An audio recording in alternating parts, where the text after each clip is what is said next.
जय हिंद दोस्तों। आज की इस वीडियो में हम लोग क्लास 11th के लिए केमिस्ट्री का बेसिक में दूसरा लेक्चर देख रहे हैं। इससे पहले इस टॉपिक पर 11th क्लास के लिए एक और वीडियो आया है जिसमें हमने केमिस्ट्री के डेफिनेशन वगैरह को बताया है कि केमिस्ट्री कितने हिस्सों में है, केमिस्ट्री का जनक क्या किसे कहा जाता है, ये सब बताया गया है। आज हम लोग इसका बेसिक का दूसरा लेक्चर चालू कर रहे हैं।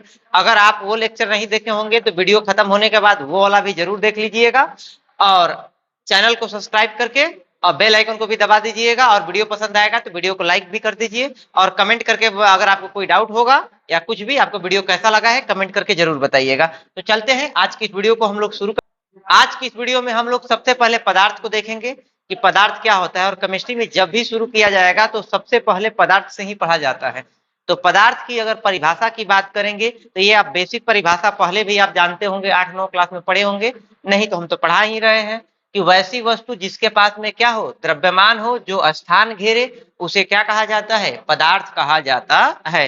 कहने का इन द सेंस ये मतलब बनता है कि जब भी पदार्थ की बात होगी तो वैसी वस्तु जिसके पास में द्रव्यमान होना चाहिए। अगर किसी वस्तु के पास में द्रव्यमान है तो वह पदार्थ है, और अगर किसी वस्तु के पास में द्रव्यमान नहीं है इसका मतलब कि वह पदार्थ नहीं है। ठीक है, अभी हम लोग इसके कुछ एग्जाम्पल से समझते हैं कि पदार्थ कौन है और कौन पदार्थ नहीं है। जैसे कि लोहा, लोहा का जो रॉड होता है, क्योंकि इसके पास में द्रव्यमान होता है और क्योंकि इसके पास में द्रव्यमान है मतलब यह अभी क्या है, एक प्रकार का पदार्थ है। इसी तरह से आइस, जो बर्फ होता है, अगर इस बर्फ की बात करेंगे, क्या इसके पास द्रव्यमान होता है कि नहीं होता है? क्योंकि इसके पास द्रव्यमान है इसका मतलब कि ये भी क्या है, पदार्थ है। ठीक है, अगर हम बात करते हैं जल की, अगर जल रहेगा तो जल में भी क्योंकि द्रव्यमान होता है इसका मतलब ये भी क्या है, पदार्थ। ठीक है, इसी तरह से अगर हम बात करते हैं और देखते हैं एग्जाम्पल, जैसे गैस, ये लोहा का जो सिलेंडर होगा इसके पास भी द्रव्यमान होगा, लेकिन अगर खाली सिलेंडर हो और भरा सिलेंडर, तो खाली सिलेंडर हल्का होता है और भरा हुआ सिलेंडर जो हो रहेगा उसका द्रव्यमान ज्यादा होगा। तो ऐसा क्यों होता है? क्योंकि उस गैस के पास में भी द्रव्यमान है और जिसके पास में द्रव्यमान है मतलब वह पदार्थ है। ठीक है, इसी तरह से बात करेंगे और भी बहुत सारे गैस होते हैं, परफ्यूम वगैरह, वो सभी के सभी में क्योंकि द्रव्यमान होगा और जिसमें द्रव्यमान होगा उसे पदार्थ कहा जाएगा। ठीक है, अब कहने का मतलब यह है कि सभी के पास तो द्रव्यमान होता नहीं है, तो जिसके पास द्रव्यमान होगा वह पदार्थ होगा और जिसके पास द्रव्यमान नहीं होगा, जैसे कि फोटोन, ये जो होता है प्रकाश छोटे छोटे कणों से मिलकर बना होता है और उन छोटे कणों को कहा जाता है फोटोन। प्रकाश जिन छोटे छोटे कणों से मिलकर बना होगा उसे क्या कहा जाएगा, फोटोन। और क्योंकि फोटोन के पास में कोई द्रव्यमान नहीं होता है इसका मतलब कि फोटोन पदार्थ नहीं है। ठीक है, इसी तरह से यदि बात करेंगे न्यूट्रिनो, एक प्रकार का, जैसे इलेक्ट्रॉन प्रोटॉन न्यूट्रॉन जो होता है उसी प्रकार से एक पदार्थ होता है न्यूट्रिनो।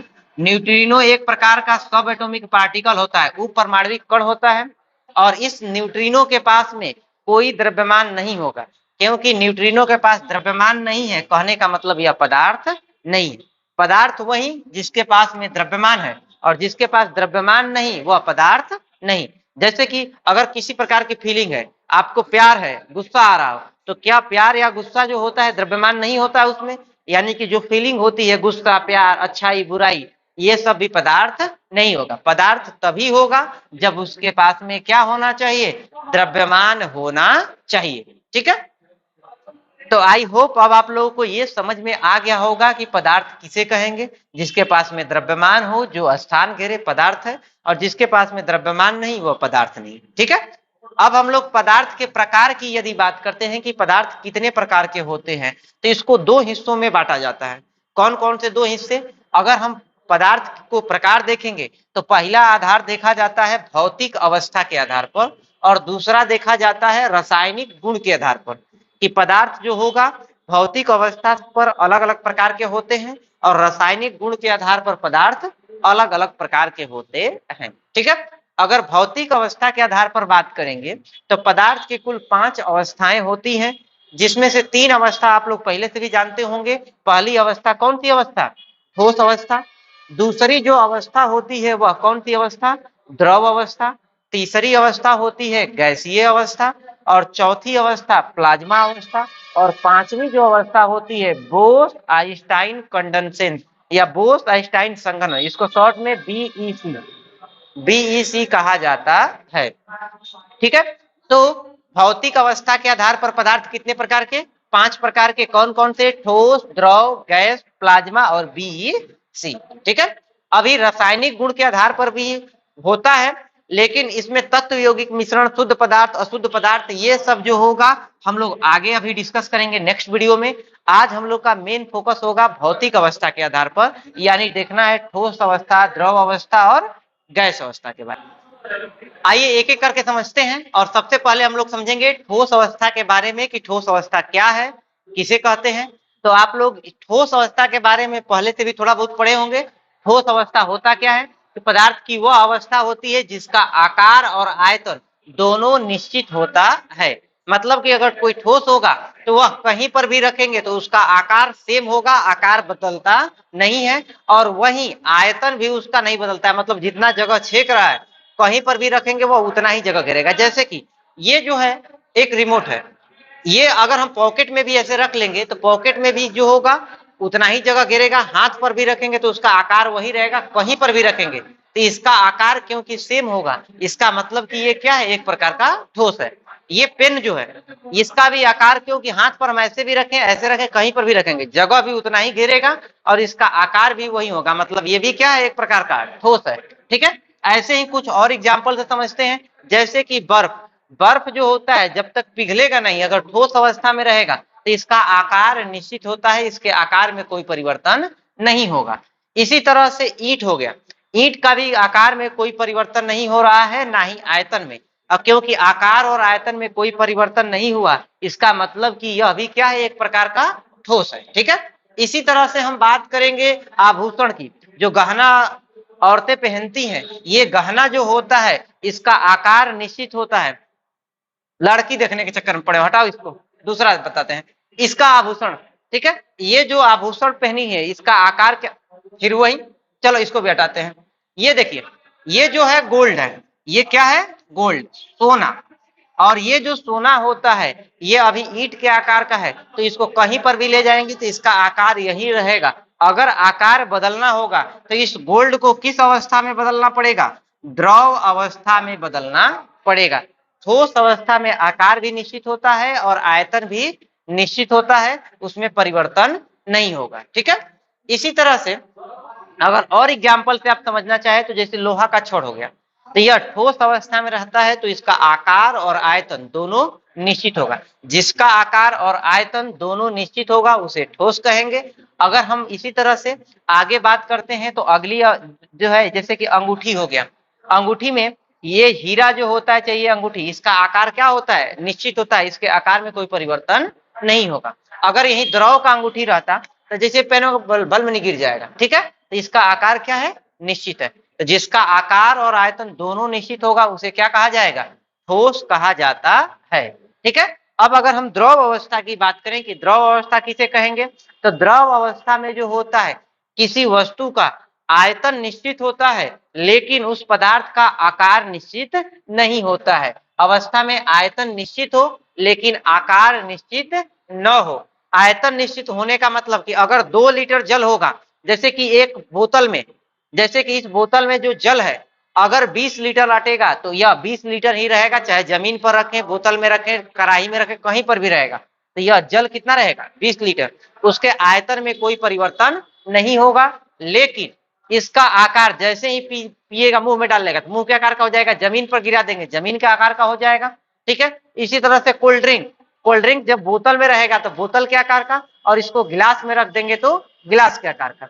तो इसका आकार निश्चित नहीं है लेकिन आयतन क्या है? निश्चित है। ठीक है, अब वैसे ही दूध, दूध जब गिलास में होगा तो गिलास के आकार का, और इसी दूध को यदि बोतल में रख देंगे तो बोतल के आकार का हो जाएगा ना। लेकिन क्या अगर 1 लीटर दूध होगा और इसको 20 लीटर वाला बोतल में रख देंगे तो क्या दूध 20 लीटर हो जाएगा? नहीं ना। अगर 1 लीटर दूध खरीदेंगे तो 1 लीटर रहेगा। अगर ऐसा होता तो मजे आ जाता कि नहीं, कि 1 लीटर दूध खरीद के डाल देते 20 लीटर वाला, 20 लीटर दूध हो गया। लेकिन ऐसा होता नहीं है, उसका आयतन क्या होता है? निश्चित होता है। ठीक है, इसी तरह से जितने भी लीकर होते हैं, जो अल्कोहल वगैरह होते हैं, ये सब का भी आयतन क्या होगा? निश्चित होगा, लेकिन आकार निश्चित नहीं होगा। बोतल में है तो बोतल के आकार का, और जब गिलास में ढार दोगे तो गिलास के आकार का। ठीक है। इसी तरह से शहद, शहद का भी जो होता है, जब यह छत्ता में रहेगा तो इसके आकार का होता है, लेकिन वहीं जब बोतल में रखा जाता है तो बोतल के आकार का हो जाता है। इसका आकार निश्चित नहीं होगा, लेकिन आयतन निश्चित होता है। ठीक है। अब हम लोग समझते हैं गैस के बारे में कि गैस क्या होता है, गैस किसे कहते हैं। तो गैस पदार्थ की एक अवस्था होती है और जिसका आकार और आयतन, इसका क्या होगा, आकार भी और आयतन दोनों निश्चित न हो, दोनों फिक्स नहीं है। जितना जगह में हम रखेंगे उतना जगह ही घेरते जाएगा, छोटा में रखेंगे कम जगह लेगा, बड़ा में खुला छोड़ देंगे ज्यादा जगह घेर लेगा। इसका आयतन निश्चित नहीं है और साथ में आकार भी निश्चित नहीं है। जैसे सिलेंडर में गैस है, तो जब तक सिलेंडर में गैस है तो इसी सिलेंडर में ही जगह घेरेगा, इतना ही घेरेगा। लेकिन जब सिलेंडर से यह बाहर निकलेगा तो यह पूरे कमरे में भी गैस क्या हो जाता है, फैल जाता है। कहने का मतलब इसका आयतन निश्चित नहीं है। ठीक है।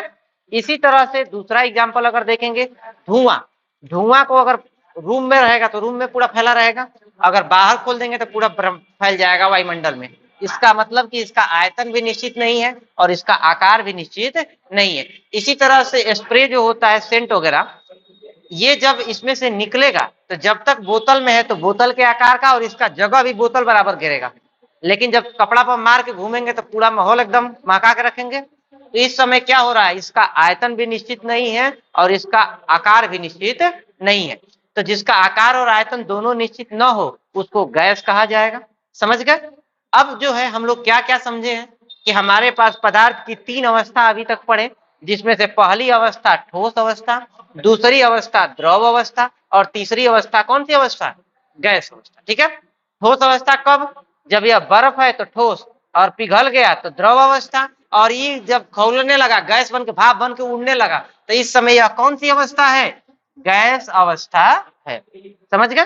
तो पदार्थ की यही तीन अवस्थाएं होती हैं और इसको अगर समरप करना चाहेंगे पदार्थ की परिभाषा को, तो हमारे पास तीन अवस्था अभी देखे हैं, ठोस अवस्था, द्रव अवस्था और कौन सी अवस्था, गैस अवस्था।